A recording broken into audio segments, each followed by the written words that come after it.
The ship moved through empty space. It was quiet. Too quiet. Ambassador Threnax looked at the dark planet ahead. Earth, the human homeworld.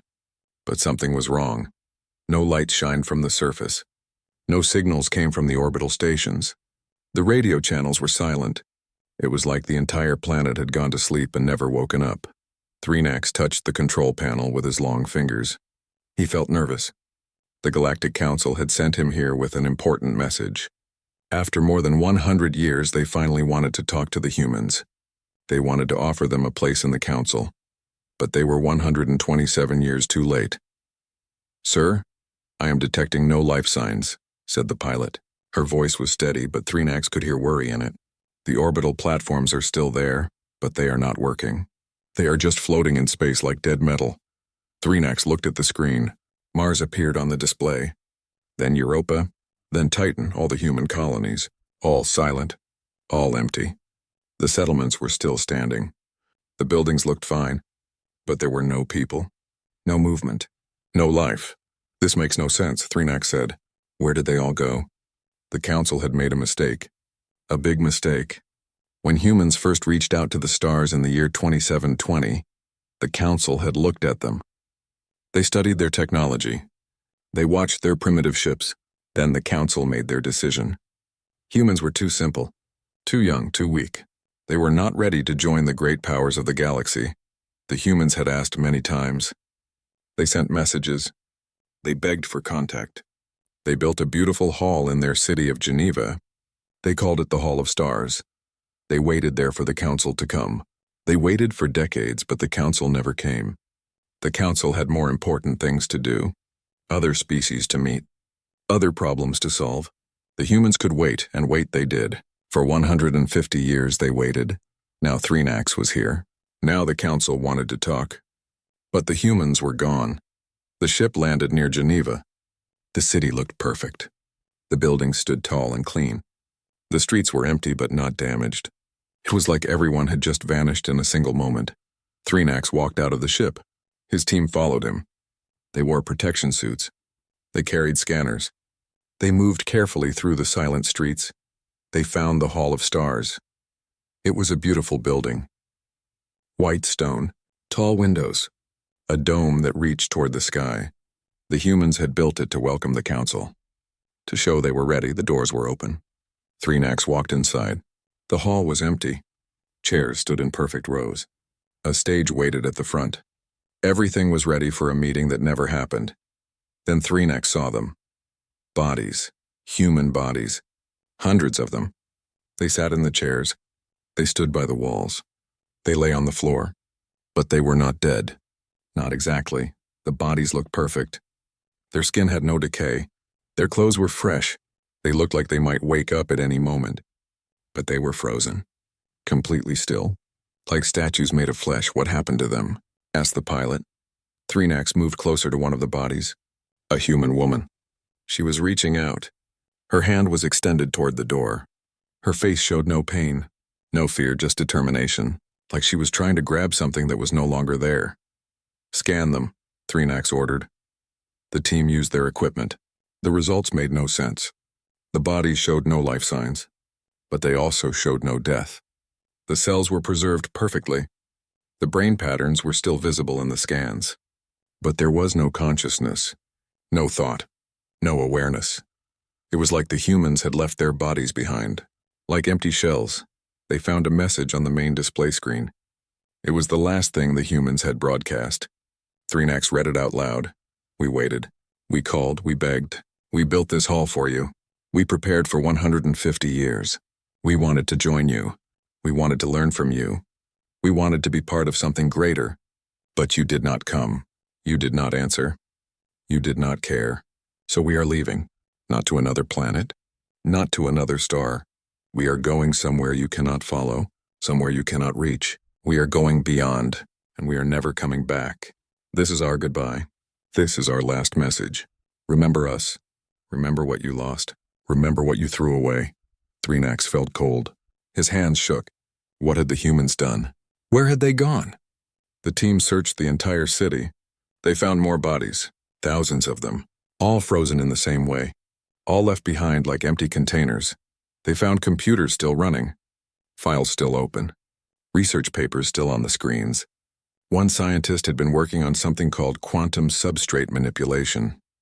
Another was studying dimensional barriers. A third was calculating something about reality layers. Threnax did not understand the science, but he understood the meaning. The humans had found something. They had discovered something impossible, and they had used it to escape. Back on the ship, the communications officer ran into the control room. Her face showed shock. "Sir, you need to see this," she said. "Our deep space sensors have detected something." "A human signal." Threnax felt his heart beat faster. "Where?" The officer brought up the display. The signal came from far away, very far away, outside the galaxy, 2.3 million light-years away. "That is impossible," Threnax said. "Humans had no faster than light travel. They could not reach that distance. It would take them billions of years." "I know, sir," the officer said, "but the signal is definitely human. It uses their language, their codes. And, sir, there is something else." "What?" "The signal is not just far away in space. According to our quantum scanners, it is coming from a different dimensional layer. The humans are not in our universe anymore. They are somewhere else, somewhere adjacent to our reality, but separate from it." Threnax sat down. His legs felt weak. The humans had not died. They had not been destroyed. They had simply left. They had found a way to escape reality itself, and the Council had driven them to it. Threnax looked at the empty planet on the screen, at the silent cities, at the frozen bodies, at the Hall of Stars where the humans had waited so long for someone who never came. "Contact the Council," he said quietly. "Tell them we have a situation. Tell them the humans are gone, and tell them that this is entirely our fault." The message was sent. It would take time to reach the Council headquarters, but Threnax already knew what would happen. The Council would panic. They would send scientists. They would try to understand what the humans had done, but deep in his heart, Threnax knew the truth. The humans were not coming back.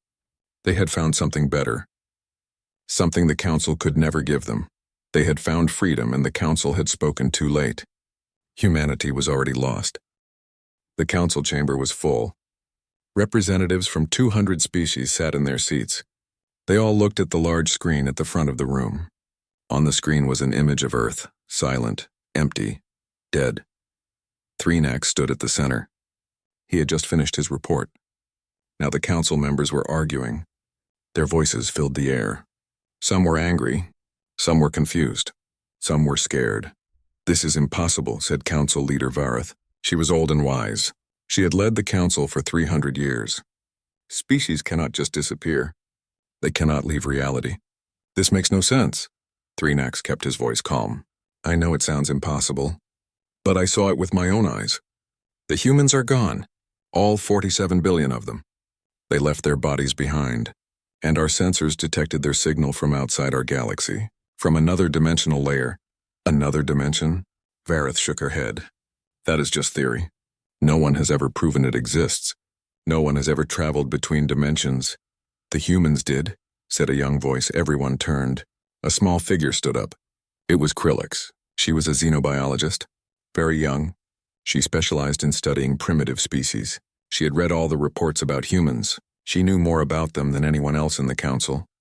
"The humans were studying quantum physics," Krillix said. "They were trying to understand the basic structure of reality. They had many scientists working on it. One of them was named Dr. Sarah Chen." Krillix brought up a new image on the screen. It showed a human woman. She had dark hair and tired eyes. She looked determined. "Dr. Chen was brilliant," Krillix continued. "She published many papers. Most of them were ignored by the human scientific community. They thought her ideas were too strange, too impossible. But she kept working. She kept searching." Another image appeared. It showed complex mathematics, equations that filled entire pages, diagrams that hurt to look at. "This is her final work," Krillix said. She called it substrate manipulation. She believed that reality was not solid. She believed it was like a fabric with many layers, and she believed it was possible to move between those layers. "That is fantasy," said another Council member. "Reality cannot be manipulated like that, is it?" Krillix asked. "Then how do you explain what happened to Earth? How do you explain the signal from another dimension? The humans found something we do not understand. They discovered something we thought was impossible. The council chamber became quiet. No one knew what to say. Krillix continued. I found Dr. Chen's notes in the Earth databases. She wrote about something she called reality indexing. She said that our universe was just one of many, like pages in a book. And with enough energy, it was possible to turn the page, to move from one reality to another. How much energy? Asked Threenax. Krillix looked at him. Her face was serious. Very serious, all of it, she said. Every human had to participate. All 47 billion of them. They had to link their consciousness together. They had to become one mind for a single moment. And then they had to release all that mental energy at the same time. Gasps filled the chamber. That would kill them, someone said. No, Krillix replied. It would translate them. Their bodies would remain here. But their consciousness would move to the new dimension, along with everything in their solar system. She brought up another image. It showed the human solar system. The sun, the planets, the asteroid belt, everything. Look at this, Krillix said. Our sensors show something strange. The entire solar system has a quantum signature that does not match our reality. It is still here physically, but dimensionally it belongs somewhere else now. The humans took their whole world with them. Why? Vareth asked. Her voice was quiet now, thoughtful. Why would they do this? Why would they take such a risk? Why would they abandon their bodies? Threenax knew the answer. He had read the message in the Hall of Stars. He had felt the pain in those words because we rejected them, he said. Because we made them feel alone. Because we told them they were not good enough. So they found a place where they did not need us. The council chamber was silent. Vareth finally spoke. We need to find them. We need to contact them. We need to apologize and bring them back. I do not think they want to come back, said Krillix. I think they are done with us. Then we will make them understand, Vareth said. We will send scientists. We will study this dimensional travel. We will find a way to reach them. Over the next weeks, the council sent teams to Earth. Scientists from every major species came to study what the humans had done. They examined the bodies. They analyzed the quantum signatures.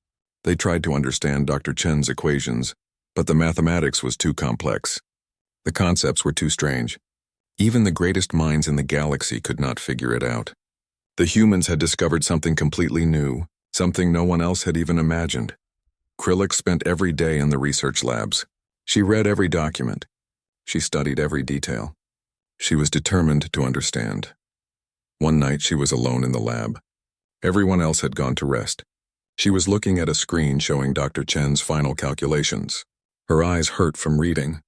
Her head hurt from thinking. Then she saw it. A pattern in the equations. A hidden message. Dr. Chen had left instructions. Not for how to follow them, but for what would happen next. They are coming back, Krillix whispered. The next morning she called an emergency meeting. The council gathered quickly. They looked worried. What is wrong? Asked Vareth. Krillix showed them the calculations. Dr. Chen knew this would work. She knew the dimensional translation would succeed. But she also knew something else. The process would change them. Change them how? Asked Threenax. By linking all their minds together, they became something new. Something more than just separate individuals. They became a collective consciousness. Still human, but also beyond human. And in the new dimension, they would have access to new abilities, new powers. What kind of powers? Someone asked. Krillix looked at the screen, at the complex equations, at the warnings written in the margins. They can manipulate reality, she said. They can bend the laws of physics. They can travel instantly across any distance. They can exist in multiple places at once. They have become something we cannot fight, something we cannot control. Fear filled the chamber. Will they attack us? Asked Vareth. I do not know, Krillix said. But Dr. Chen left another message. She said they are building something, a massive structure in their new dimension, something that will allow them to return to our universe whenever they want. And there is more.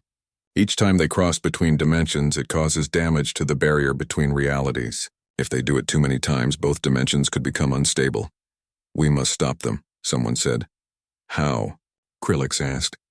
They are beyond our reach. They exist in a place we cannot access. And even if we could reach them, they have powers we cannot match. The council argued for hours. Some wanted to prepare weapons. Others wanted to try to communicate. A few suggested hiding, running away to distant parts of the galaxy. But Threenack sat quietly. He was thinking about the Hall of Stars, about the empty chairs, about the message the humans had left behind. They had waited. They had asked. They had begged, and the council had ignored them. Now the humans had power. They had become something greater, and they had every reason to hate the council. Threenack stood up. His voice cut through the arguing. "We cannot fight them," he said. "We cannot hide from them. We can only wait, and hope that they remember some kindness in their hearts. Hope that they remember what it means to be merciful." The chamber became quiet. "Hope?" Vareth said. "That is all we have." Threenax nodded slowly. "Hope is all we ever had, and we wasted it. We had 150 years to show the humans kindness, to accept them, to help them. We chose not to. Now we must live with that choice." That night, every species in the council sent messages into space. Messages of apology. Messages asking for forgiveness. Messages hoping that somewhere in another dimension the humans were listening. But no response came. And deep in space, the quantum sensors detected something new. The human signal was getting stronger. Much stronger. They were building something. Something massive. Something powerful. And soon, very soon, they would be ready to return. The first ship reported the anomaly 3 months after the Council's emergency meeting. It was a cargo vessel traveling between 2 colony worlds. The pilot sent a distress signal. "Something is wrong with my radio," the pilot said. "I am hearing voices. Human voices. But there are no humans in this sector. There have never been humans here." The Council sent a team to investigate. They found nothing wrong with the ship. The equipment was working perfectly. But the voices continued. Then more ships reported the same thing. 5 ships, then 10, then 50. All across Council space, pilots were hearing human voices on their quantum communication channels. The voices spoke in riddles. They said strange things. "We learned from you. We learned to survive alone. We learned to become more." Krillix listened to the recordings. She played them over and over. The voices sounded human, but also not human. They echoed. They overlapped. It was like many people speaking as one. "This is the collective consciousness," she told the council. "The humans merged their minds. Now they speak with one voice, or many voices at the same time. It is hard to explain." "What do they want?" asked Vareth. "I think they are warning us," Krillix said. "They are telling us they are coming back." She was right. 1 week later, the scientists detected something terrifying. Reality was tearing. Small rips were appearing in the fabric of space. These rips appeared near major council worlds, places with many people, places with important governments. Through these rips, the scientists could see something. Another place, another dimension. It looked similar to normal space, but different. The colors were wrong. The physics did not work the same way, and in that other dimension there were humans. But these humans were not like the ones the council remembered. They were changed. They flickered in and out of visibility. They moved in ways that did not make sense. Sometimes they appeared solid. Sometimes they were like ghosts. Sometimes they seemed to exist in multiple places at once, and they were building something. A structure so massive it could be seen across light years. It looked like a web made of pure energy. It connected to thousands of points across their dimension. Threenack stood in the observation room. He watched the images from the quantum telescopes. He felt cold fear in his heart. "What is that structure?" he asked. A scientist answered. "We believe it is a dimensional anchor. It will allow them to create stable passages between their dimension and ours. They will be able to cross over whenever they want." "Wherever they want?" "How long until it is complete? Days, maybe hours? We cannot tell. Time moves differently in their dimension." The council prepared. They gathered their military forces. They moved weapons into position around important worlds. They prepared evacuation plans for billions of people, but Krillix knew it was useless. How do you fight an enemy that exists partially outside reality? How do you shoot something that can be in multiple places at once? How do you defend against beings that can manipulate the basic laws of physics? She worked day and night. She studied everything about the humans, their history, their culture, their psychology. She was looking for something, some weakness, some way to predict what they would do. Then one night she made contact. She was alone in her lab. She was working with a quantum communicator, trying to adjust it to reach through the dimensional barrier. She did not expect it to work, but suddenly the screen lit up. A face appeared. A human face. But it was strange. It looked solid for a moment. Then it became transparent. Then solid again. The eyes were bright. Too bright. They glowed with an inner light. "Hello," the face said. The voice came from everywhere at once. From the speakers. From inside Krillick's head. From the walls themselves. Krillick tried to keep her voice steady. "Who are you?" "We are what remains of humanity. We are the collective memory. We are 47 billion minds joined as one. We are old and young. We are strong and weak. We are everything humans were, and everything they became. Why are you contacting me? Because you tried to understand us. Because you studied our history. Because you cared when others did not. So we will speak to you. We will give you our message." The face on the screen changed. Now it was a young human. Then an old one. Then a child. The faces kept shifting, changing, never staying the same. "What message?" Krillick asked. "The council rejected us. The council made us feel small. The council taught us we were alone, so we evolved. We became something the council cannot ignore. We became something the council cannot reject. We became more than we ever dreamed." "You became powerful," Krillick said. "Yes. But power came with a price. We lost something in the translation. We lost the ability to feel the way we once did. Emotions are muted now. Joy is distant. Sadness is faint. Love is like an old memory. We gained everything, but we lost what made us truly human." Krillick felt something twist in her chest. Pity. Sorrow. The humans had sacrificed so much. "I am sorry," she said. "Your sorrow changes nothing. What is done. But we remember. We remember the rejection. We remember the loneliness. We remember waiting in the Hall of Stars for someone who never came. And now we are returning. The council will acknowledge us. The council will accept us. Or we will make the council acknowledge us. What do you mean?" Krillick asked. But she already knew. She had seen it in the calculations. In Dr. Chen's warnings, "We are building the anchor. When it is complete, we will return to your dimension. We will establish our presence on council worlds. We will exist alongside you, whether you want us or not. You will invade us? No, invasion implies conquest. We do not want your worlds. We do not want your resources. We simply want recognition. We want the council to admit they were wrong. We want our place at the table. The place you denied us for 150 years. The face on the screen stopped changing. It settled on one image. A woman, middle-aged, tired eyes, determined expression, Dr. Sarah Chen. "But there is something else you should know," the voice said. "Each time we cross between dimensions, we cause damage. Reality tears. The barriers weaken. If we cross too many times, both dimensions will become unstable. Stars will die. Planets will break apart. Space itself will fracture. Both our dimension and yours will be destroyed." Krillick felt her blood run cold. "Then why are you doing this? Why risk everything?" "Because we must. Because the council must learn. Because if we do not force change now, nothing will ever change. Species will continue to be rejected. Civilizations will continue to be ignored. The council will continue to decide who is worthy and who is not, and we refuse to accept that anymore. You are willing to destroy everything? We are willing to risk everything. There is a difference.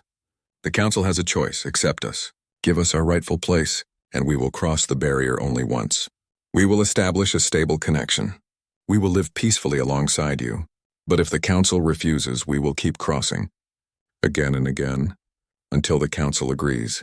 Or until both dimensions collapse. The choice is yours." The screen went dark. Krillick sat in the darkness. Her mind raced. The humans were not bluffing. They were serious. They would risk total destruction rather than be ignored again. She ran to the council chamber. She told them everything. The conversation. The threat. The ultimatum. The council members listened in silence. When she finished, no one spoke for a long time. Finally, Vareth spoke. "How long do we have?" "The anchor is almost complete," Krillick said. "Maybe days. Maybe hours. Then we must decide," Vareth said. "Do we accept the humans? Do we give them what they want? Or do we fight? Do we refuse?" The chamber erupted in argument. Some wanted to fight. Some wanted to surrender. Some wanted to negotiate. Some wanted to run. Threnak stood. His voice was quiet but clear. We should have accepted them 150 years ago. We should have welcomed them. We should have helped them. But we did not. We rejected them. We made them desperate. We drove them to this. And now we must face the consequences. He looked around the chamber, at all the representatives, at all the species who had voted to reject humanity so long ago. We created this problem, and now only we can solve it. The question is not whether we have the power to stop the humans. The question is whether we have the wisdom to accept them. Before anyone could respond, all the lights in the chamber went out. Emergency alarms began to sound. Red warning lights flashed. A scientist burst through the doors. Her face showed pure terror. "They are here," she gasped. "The humans are here. They have crossed over. They have arrived on 23 council worlds simultaneously. The council had run out of time. Humanity had returned, and nothing would ever be the same again." The cities appeared without warning. One moment the sky was clear. The next moment entire human cities were there. They shimmered into existence like ghosts becoming solid, but they never became fully solid. They flickered. They phased in and out of visibility. 23 council worlds woke up to find human settlements on their surfaces. These phase cities, as they came to be called, existed in both dimensions at once. They were there, but also not there. They could be seen, but they could not be touched by normal weapons. They could not be moved. They could not be destroyed. Threnax stood on the observation deck of the council headquarters. Below him, a phase city had appeared in the center of the capital. It was beautiful in a strange, unsettling way. The buildings were made of something that looked like crystalline light. They reached high into the sky. They glowed from within, and walking through those buildings were humans, changed humans. They moved through the streets. They walked among the council species, but something was wrong with them. They flickered.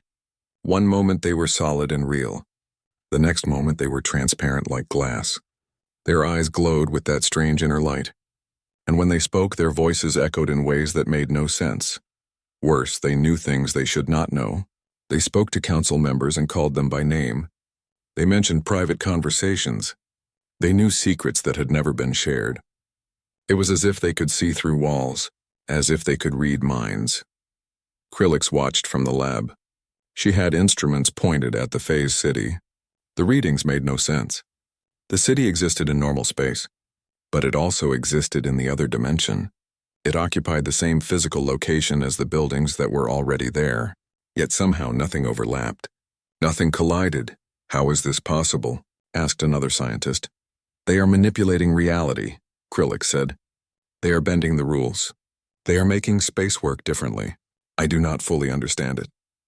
I am not sure anyone can understand it except them." The council military tried to attack the phase cities. They fired weapons. They launched missiles. They even tried nuclear devices on uninhabited worlds. Nothing worked. The weapons passed right through the buildings. The explosions had no effect.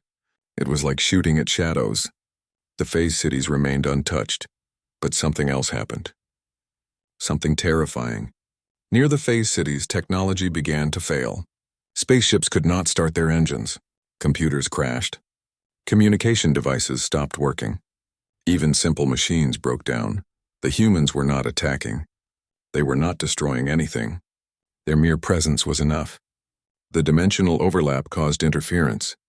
It made normal physics unstable. It made machines malfunction. Within days, the affected worlds descended into chaos. Billions of people could not use their technology. Transportation stopped. Power grids failed. Food distribution broke down. Modern civilization began to collapse. The council held emergency meetings every hour. Representatives screamed at each other. Some demanded action. Others begged for mercy. Everyone was scared. Bareth tried to maintain order. "We must negotiate," she said. "We must talk to them." "Talk to them how?" Someone shouted. "Every time we try to approach them, our equipment fails. Every time we get close, we feel sick. They are toxic to us. They are not toxic," Krillix said. "Our bodies and machines are adapted to normal reality. The humans exist partially outside normal reality now. The conflict between dimensional states causes the problems. It is not intentional." "Does it matter if it is intentional?" Vareth asked. "The result is the same. They are making our worlds unlivable." But then the humans did something unexpected. They brought gifts. In each phase city, they set up centers, medical centers, technology centers. They invited the local populations to come. Many were afraid, but some were desperate. Their cities were failing. Their people were sick. They had no choice but to try. The humans healed diseases that had plagued species for centuries. They cured genetic disorders. They repaired injuries that were supposed to be permanent. They did it with a touch, with a thought, with abilities that seemed like magic. They also shared technology. They showed how to build power sources that never ran out. They gave designs for faster-than-light travel that was safer and cheaper than anything the Council had. They offered solutions to problems that had stumped the greatest scientists for generations. The message was clear. The humans could destroy the Council worlds just by existing near them, but they could also help. They could also heal. They could also teach. The choice was up to the Council. Threenax walked through one of the phase cities. He had forced himself to go. He needed to see the humans up close. He needed to understand what they had become. The streets were clean. The buildings were perfect. Everything was organized and efficient, but it felt empty, cold. There was no laughter, no music, no signs of joy or celebration. The humans moved with purpose. They worked. They helped visitors. They answered questions. But their faces showed no expression. Their eyes were distant. They seemed more like machines than living beings. Threenax approached one of them. A young human man, or what used to be a young man. Now he was something else. "Why are you doing this?" Threenax asked. "Why come back? Why not stay in your dimension and leave us alone?" The human turned. His eyes glowed faintly. When he spoke, his voice came from everywhere at once. "Because we cannot move forward until we resolve the past. Because the Council must acknowledge what they did. Because other species must not suffer what we suffered. Because change must happen."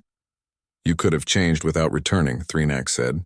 "You could have built a new civilization in your dimension. Why do you need us?" The human was quiet for a moment. Something flickered across his face. An emotion. Sadness, maybe. Or loneliness. "Because we lost something when we changed," he said quietly. "We lost the ability to feel truly alive. We lost joy. We lost love. We lost hope. We gained power. But we lost our humanity, and we cannot get it back alone." Threenax felt understanding dawn. The humans were not just seeking recognition. They were seeking connection. They had become powerful. But in doing so, they had lost what made life worth living. And they hoped that by reconnecting with other species, they might remember how to feel again. "You need us," Threenax said. "Yes," the human admitted. "We need you to remind us what it means to be alive. We need you to teach us how to feel again. We need you to help us remember our humanity. But you are threatening us. You are making our worlds unlivable. Because you would not listen otherwise. Because the Council only responds to power. Because 150 years of asking politely achieved nothing. We are sorry for the damage, but we will not apologize for forcing you to acknowledge us." Threenax left the phase city deep in thought. He understood now.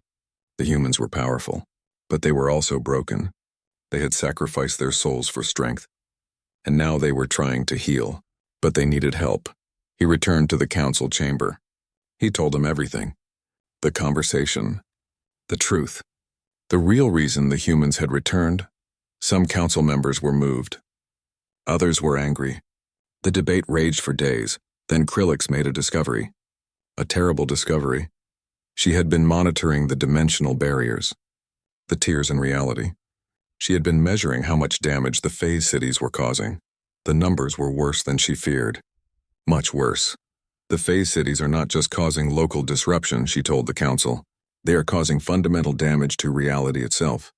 The barriers between dimensions are weakening everywhere. "Not just where the cities are, everywhere, and how bad is it?" asked Vareth. Krillix showed them the data. "If the phase cities remain for more than a few months, the damage will become permanent. Both dimensions will start to merge uncontrollably. Stars will collapse. Planets will be torn apart. Space itself will fracture. Everything will be destroyed." Horror filled the chamber. "So we have no choice," someone said. "We must accept them. We must give them what they want before it is too late." "No," said another. "We cannot reward this behavior. We cannot let them threaten us into submission." The argument continued. Time was running out, and somewhere in the phase cities the humans waited, patient, powerful, desperate. Then the announcement came.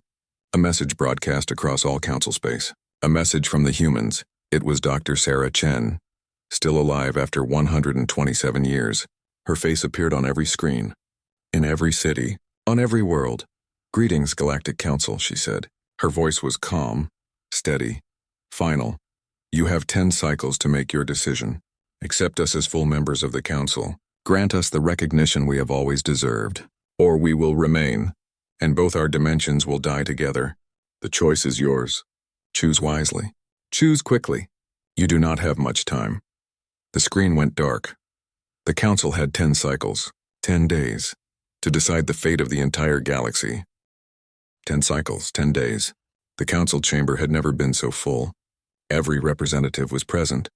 Every species sent their leaders.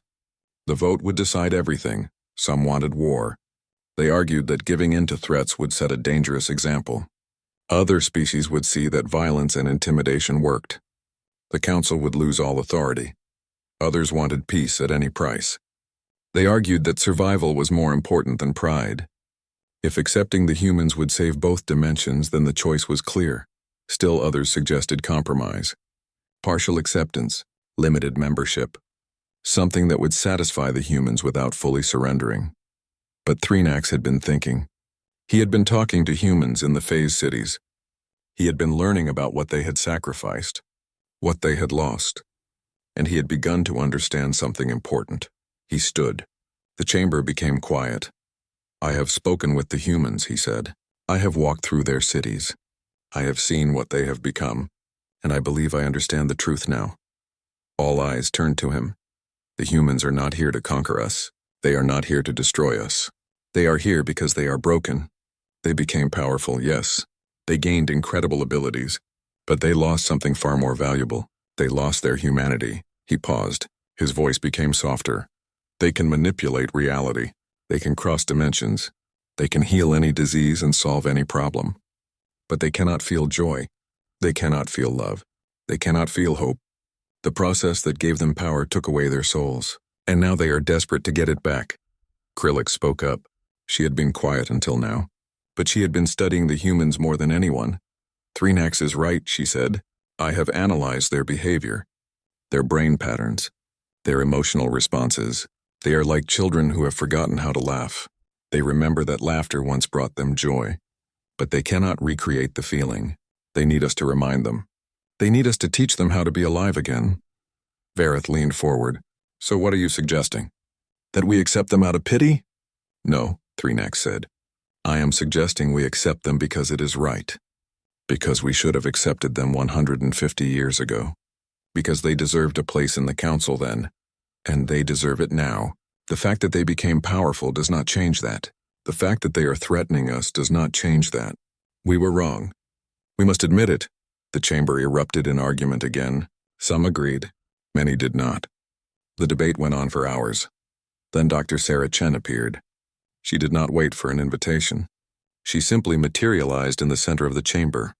One moment there was empty air. The next moment she was standing there, flickering slightly, her eyes glowing with that strange light. Guards reached for weapons, but Vareth raised her hand. "Let her speak," Vareth said. Dr. Chen looked around the chamber. She looked at all the representatives, all the species who had once rejected humanity. Her expression was unreadable. "You are afraid of us," she said. "That is good.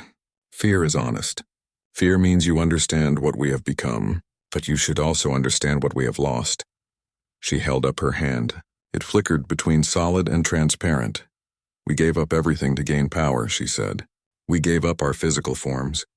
We gave up our individuality. We gave up our ability to feel. Do you know what it is like to see a beautiful sunset and feel nothing? To hear music and feel no emotion? To look at someone you love and feel only distant memory of what love once was?" Her voice cracked slightly. For a moment emotion showed through. Pain, loss, grief. "We became gods," she continued. "But gods are lonely. Gods do not laugh. Gods do not cry. Gods do not dream. We have power beyond imagination, but we would trade it all to feel one moment of true joy again." The chamber was silent, completely silent. "So yes, we are threatening you," Dr. Chen said. Because you would not listen otherwise. Because the council only responds to force. But understand this. If you accept us, we will help you. We will share everything we have learned. We will work alongside you. We will be partners. And maybe, just maybe, by being with you, we can remember how to be human again. She looked directly at Vareth. But if you reject us again, we will stay. The phase cities will remain. And both our dimensions will die. Not because we want destruction, but because we cannot go back. We cannot undo what we have become. And we will not be ignored ever again. Dr. Chen vanished. She simply disappeared, like she had never been there. The council sat in silence for a long time. Then Vareth stood. We will vote, she said. Each representative will cast their decision, accept humanity as full council members, or reject them and face the consequences. There will be no compromise, no half measures. This is the moment we decide who we are as a council. The vote began. One by one, the representatives stood and announced their choice. The chamber was tense. Every vote mattered. Some voted yes. They believed in mercy, in second chances, in admitting past mistakes. Some voted no. They believed in strength, in not rewarding threats, in maintaining authority. The count was close, very close. It came down to the final vote. Threnax stood. All eyes turned to him. He was the last to vote. His decision would determine everything. He thought about the Hall of Stars, about the empty chairs, about the humans who had waited for 150 years, about the price they had paid for power, about what they had lost. He thought about what the council had done, the rejection, the dismissal, the arrogance, and he thought about what kind of galaxy he wanted to live in, a galaxy based on fear and pride, or a galaxy based on understanding and growth. I vote yes, he said clearly. I vote to accept humanity as full members of the Galactic Council, because it is right, because it is just, and because we should have done it 150 years ago. The chamber exploded with reaction. Some cheered. Some shouted in anger. But the vote was final. Humanity had been accepted. By a single vote, everything had changed. Within days, the phase cities began to withdraw, slowly, carefully. The humans pulled back most of their presence, but they left behind ambassadors, teachers, healers, people who would help the council species understand their new allies. And they left behind the dimensional anchor. It could not be unmade. It would always exist. Humanity would always have the power to cross between dimensions. The council would have to live with that knowledge, live with beings who could unmake reality itself if they chose. It was a strange peace, built on threat and desperation. But it was peace nonetheless. 50 years passed. The galaxy changed in ways no one could have predicted. Humans and council species worked together on incredible projects. They built structures that defied physics. They terraformed dead worlds in days instead of centuries. They created art that existed in multiple dimensions simultaneously. They pushed the boundaries of what was possible. But the humans remained changed. They were powerful. They were wise. They were helpful. But they were also distant, haunted, forever different from what they had once been. Krillix had become council lead. She was old now. Her scales had faded. Her movements were slow. But her mind was still sharp. She traveled to Earth for a ceremony, a celebration of 50 years of cooperation. The planet had been partially phased back into normal space. Cities had been rebuilt. Life had returned. She walked through the streets of Geneva, past the rebuilt Hall of Stars, past monuments that honored the humans who had sacrificed everything. She met a young human child, a girl. She was playing with other children, laughing, running, completely normal. Krillix stopped. She stared. This child was different. She was not part of the collective. She had been born after the return. She was fully human in the old way. The child noticed her staring. She walked over, curious and unafraid. Hello, the child said. Are you from the council? Yes, Krillix said. I am. The child looked up at the stars. They were beginning to appear as evening fell. Were we always like this? The child asked.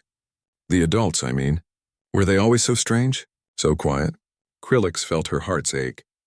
This child did not know. She had never known humans the way they used to be. She only knew what they had become. No, Krillix said gently. Your ancestors were different. They laughed more. They cried more. They felt everything more deeply. They were loud and messy and unpredictable, but they were fully alive. What happened to them? Krillix looked at the child, at her innocent eyes, at her genuine curiosity. They had to change to survive, she said. They had to become something else to make the galaxy listen. They sacrificed their souls for power, and they can never get them back. That is sad, the child said. Yes, Krillix agreed. It is very sad. But perhaps it was necessary. Perhaps without their sacrifice there would be no future for your species. Perhaps they lost themselves so that you could have a chance to be what they once were. The child thought about this. Then she smiled. It was a real smile, full of warmth and life. Then I will remember for them, she said. I will live for them. I will feel all the things they cannot feel anymore. Krillix felt something she had not felt in years. Hope. Yes, she said. You will. And maybe that is the most human thing of all. To carry on. To remember. To keep living even when everything has changed. The child ran back to her friends, back to her games, back to her laughter. Krillix watched her go. She thought about everything that had happened. The rejection,